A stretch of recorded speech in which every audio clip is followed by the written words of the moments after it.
You might be familiar with the largest single game comeback in MLB history.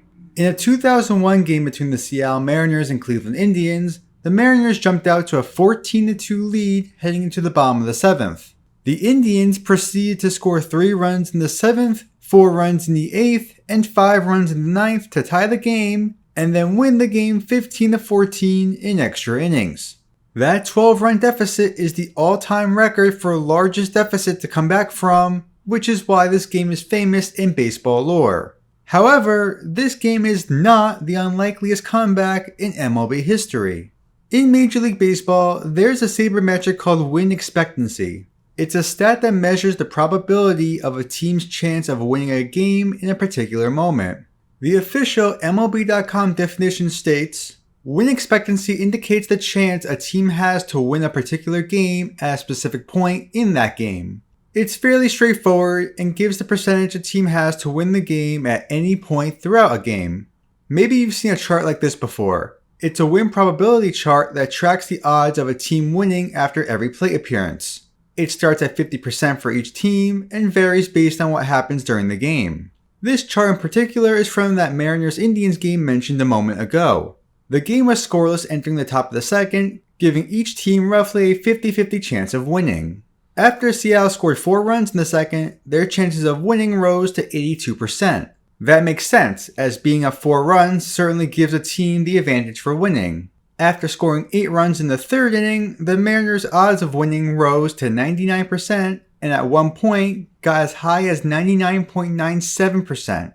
Obviously, when the Indians chipped away and started scoring, those odds lowered as the smaller the deficit, the less likely a team will win.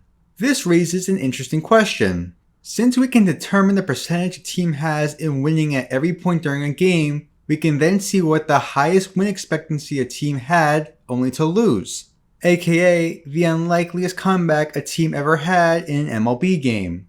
As just mentioned, the Mariners at one point during that game had a 99.97% chance of winning, but lost. That is not the record. It's in the top 5, but 99.97%, or should I say 0.03%, is not the lowest percentage a team had to win during a game to eventually win that game. The lowest win expectancy a team faced that ended up winning occurred on August 21st, 1990.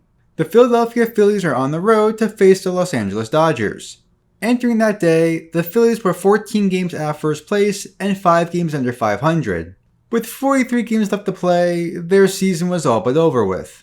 The Dodgers were quite the opposite, 5 games over 500 and 5.5 games out of first place. 5.5 games to make up over 40 isn't easy, but certainly within reach. On the mound for Los Angeles was rookie Mike Hartley. Hartley was on fire entering this game, as he had an ERA of 1.14 over his last 24 innings spanning 9 games. In his last 2 games, he pitched a combined 11 scoreless innings. He was the right man up for the job and showed just why, as he blanked the Phillies in the first, inducing 2 strikeouts. Another rookie, Jason Grimsley, started for Philadelphia. He was called up to the big leagues less than 2 weeks prior and was making his 3rd appearance of the season. He worked around a couple of base runners to throw a scoreless inning, 0-0 after 1. In the top of the 2nd, thanks to a walk, stolen base, and error on the catcher, the Phillies had a runner on 3rd base with 2 outs, and Dickie Thong drove in Tom Hurt with a single to take an early 1-0 lead. Hartley would induce a flyout on the next batter, and the Phillies were up 1-0 heading into the bottom of the 2nd. In the bottom half, the Dodgers started the inning with back-to-back singles. With 2 on and no outs, shortstop Alfredo Griffin drove in Mike Scioscia on a ground ball double play. Following the double play, Grimsley would strike out Mike Hartley for the 3rd out, and the game was 1-1 after 2. In the 3rd, Dale Murphy stepped up to the plate with runners on the corners and 1 out and hit a ground ball down the first base line. First baseman Eddie Murray fields and throws to the plate to get Lenny Dykstra out to keep the game tied. A fantastic play by a 3-time Gold Glove winner in Murray. This out at home might seem a little unimportant at the moment, but trust me, the Phillies are going to wish they had scored that run. What follows this half inning is a sequence of events that you'll just have to see for yourself. In the bottom of the 3rd, a walk, single, and another walk, all with 2 outs, load the bases for Mike Scioscia. He scored the first run of the game for Los Angeles, had prevented the Philadelphia run from scoring, and now hits a clutch 2-out, 2-run single to give the Dodgers a 3-1 lead. Following this single, the Phillies were able to get out of the inning without allowing another run, and there wouldn't be any base runners from either side until the bottom of the 5th. That bottom of the 5th inning is quite crazy. Before getting to the inning itself, I want to quickly post this graphic that was shown in between innings. As you can see, it shows the very realistic records the Dodgers and Reds have to achieve in order for Los Angeles to sneak into the playoffs. I show this to emphasize just how important a win for the Dodgers would be here. Well, when the Dodgers needed a win, they delivered a big inning. With Bruce Ruffin on the mound, Kirk Gibson led off the inning and struck out, but a pass ball on the catcher Darren Daulton allowed Gibson to reach first. Cal Daniels was next, and he singled to put 2 men on base. Eddie Murray walked in the next play appearance to load the bases with nobody out. With Hubie Brooks now at bat, he hits a slow ground ball that third baseman Charlie Hayes boots, allowing a run to score. Base is still loaded for Mike Scioscia, and he hits a ground rule double to drive in 2 runs. His second hit in the game with the bases loaded, and Los Angeles is now up 6-1. Following that hit, Bruce Ruffin is taken out, and Darryl Akerfelds is brought in to pitch for the Phillies. At bat is the third baseman Mike Sharperson, who hits a slowly hit grounder back up the middle. Shortstop Dickie Thon charges, throws to the plate to try to get out Hubie Brooks, but Daulton couldn't hold onto the ball and everybody is safe. It's the second fielding miscue for the Phillies this inning, and the Dodgers weren't done yet. The next batter is Alfredo Griffin, and he promptly singles to right field to drive in Mike Scioscia. 8-1 Dodgers, now in the 5th. Following the RBI single, pitcher Mike Hartley comes to the plate. He attempts a sacrifice bunt, but of course, it's a perfectly placed bunt, and Akersfeld bobbles the ball, allowing everybody to reach base. My goodness, when it rains, it pours. Hartley is aboard. Bases loaded, still none out. After the error on the pitcher, Philadelphia manager Nick Leyva takes Akerfelds out of the game and brings in reliever Dennis Cook, already the third pitcher of the inning for the Phillies. Lenny Harris is the 9th man up the bat, and he singles into left center to drive home 2 more runs. Sharperson and Griffin both score, and it's now 10-1 Dodgers. If you thought that was the end, you're mistaken. The next batter, Kirk Gibson, who started this inning with reaching base on a drop third strike, bloops a single into center field for yet another hit. Hartley stops at third, and the bases remain loaded. That's 10 consecutive batters that came to the plate without an out being recorded. I'm not sure what the record is, but I found a Dodgers-Reds game from 1952 in which Brooklyn sent 13 straight men to the plate without an out being recorded. So while 10 isn't the record, it's pretty close. I mentioned 10 base runners because the next batter, Stan Javier, who was brought in to pinch hit for Cal Daniels, grounds out to third base. Albeit, the throw just barely beat him to the bag, but at least it's the first out recorded. While he was thrown out, Hartley comes in to score, and it's now 11-1 in favor of Los Angeles. Fortunately for Philadelphia, that would be the last run scored this inning. The Dodgers put up 8 runs on 5 hits and 2 errors. 14 men came to the plate, and this game was practically over at this point. It just wasn't the Phillies' night this game. The Dodgers had pounced on them from the bat and from the field. Forgotten among that wild inning was the performance from Mike Hartley. He had retired 8 Phillies in a row entering the 6th inning and wouldn't stop there as he recorded another 1-2-3 inning in the 6th for 11 consecutive Phillies retired. Skipping to the top of the 7th, there was a mirage of substitutions made. Don Ossie came in to pitch for Hartley, Rick Dempsey replaced Mike Scioscia as the catcher, Juan Samuel took over at second base, Jose Offerman was the new shortstop, Jose Gonzalez replaced Kirk Gibson in center field, and Chris Gwynn took over in right field. All of those subs were done in order to give the regular starters the rest of the night off. Up 10 runs in the 7th, why keep your starters in the game and risk injury? It's not as if the Phillies are going to score 10 runs here in the 7th to tie this game, right? Nope. Don Ossie retired the Phillies in order for a 1-2-3 inning. That's now 14 straight Phillies batters retired. Their last base runner came all the way back in the 3rd inning. With the score still 11-1 entering the top of the 8th, the Phillies finally managed to tee off. 2 singles by Dave Hollins and Lenny Dykstra was followed by a 2-run double off the bat of Von Hayes. It was the first run scored by Philadelphia since the 2nd inning, and it cut the deficit to 8 runs. That would be it for the Phillies, however, as Ozzie induced 2 ground balls to end the threat. In the bottom of the 8th inning, the pitcher spot was due up for Los Angeles. Since Dodgers manager Tommy Lasorda used his entire bench already with the substitutions made earlier, he sent out starting pitcher Fernando Valenzuela to pinch hit. Valenzuela would single off Roger McDowell just to add insult to injury. Despite the hit, Valenzuela would not come in to score, and the game was heading to the top of the 9th with Los Angeles ahead 11-3. Needing just 3 outs to wrap this up, the Dodgers players must be feeling great right here. A much-needed victory to remain steady with the first-place Cincinnati Reds for the National League Western Division. So, how does the 9th inning unfold? Reliever Dave Walsh comes into the game to pitch for the Dodgers, and there's one thing I want to mention about Walsh. 1990 was his 9th year in professional baseball, yet his first in Major League Baseball. He was drafted in 1981 and bounced around the minor leagues for nearly a decade before getting the call-up only about a month before his 30th birthday. 1990 would also be the only season he played in Major League Baseball, pitching in 20 games that season before retiring in 1991.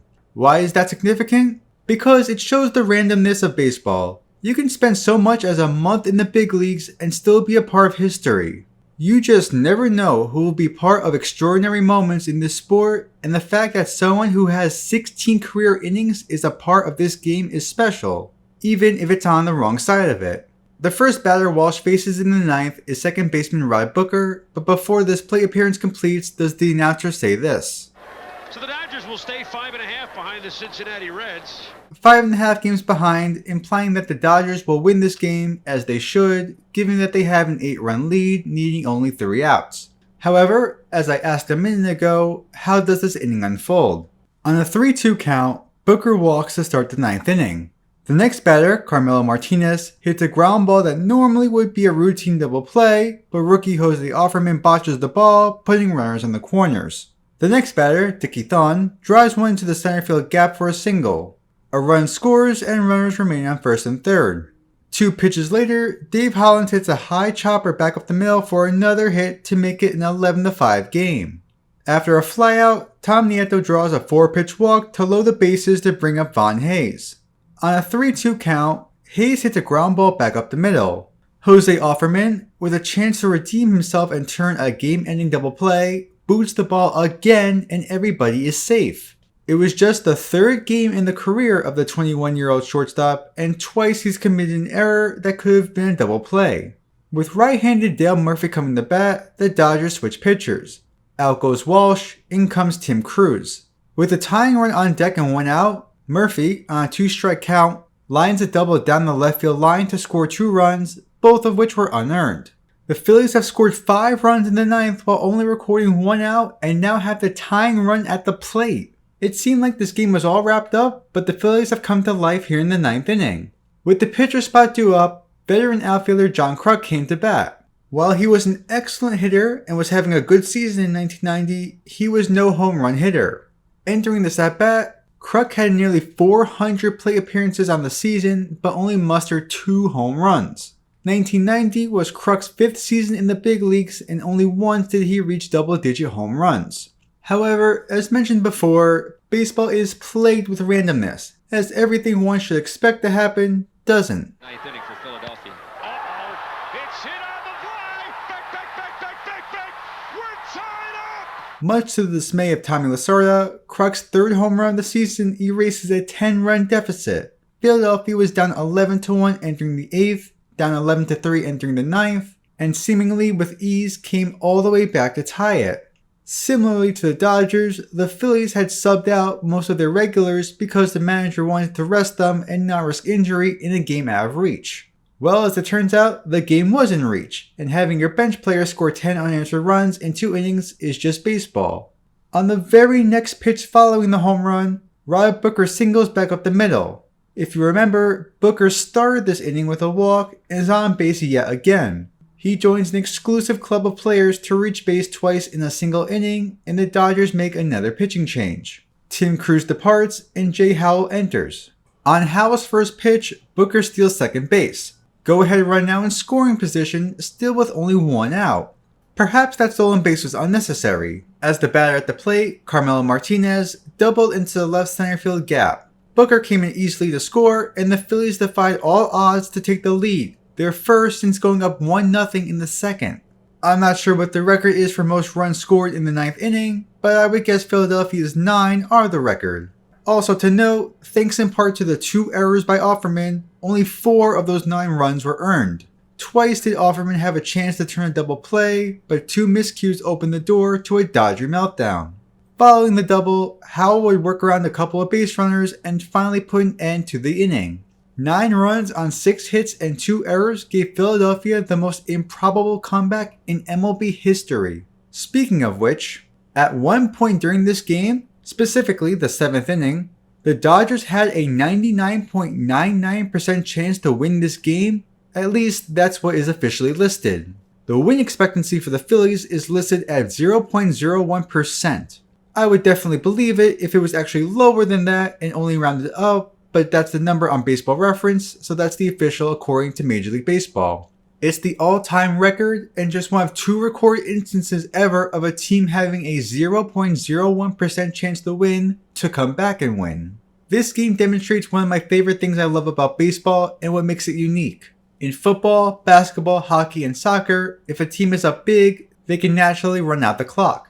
As Hall of Fame manager Earl Weaver once said, you can't sit on a lead and run a few plays into the line and just kill the clock. You've got to throw the ball over the plate and give the other man his chance. That's why baseball is the greatest game of them all. Now with the Dodgers coming to bat, reliever Don Carmen comes in to pitch for the Phillies. The Dodgers didn't go down quietly, however, as a 1-out single by Stan Javier puts the tying run on base. Quick side note about Stan Javier, he was involved in that Indians-Mariners game mentioned at the beginning of this video. Just another example about the randomness of baseball. 2 of the most iconic and biggest comebacks ever in Major League Baseball history, and one player was a part of both of them. With Javier still on first with 2 outs now, Chris Gwynn hits a ground ball, to which Rob Booker throws to second base for the force out to end this game. The Philadelphia Phillies, a team with nothing to play for, a team grinding out the last 5 weeks of the regular season, displays the greatest comeback in the history of Major League Baseball against a team with so much to play for. Since the Dodgers lost, they moved 6.5 games behind the Reds for first place instead of remaining 5.5 games back. Los Angeles would finish the season in second place, 5 games out of first. So maybe losing this game wouldn't have mattered in the long run, but it certainly gives off the overall tone of the season for them. Tommy Lasorda can only stare in shock, perhaps wondering what in the world just happened, witnessing history from the losing side. It will go down as the unlikeliest comeback in the history of Major League Baseball.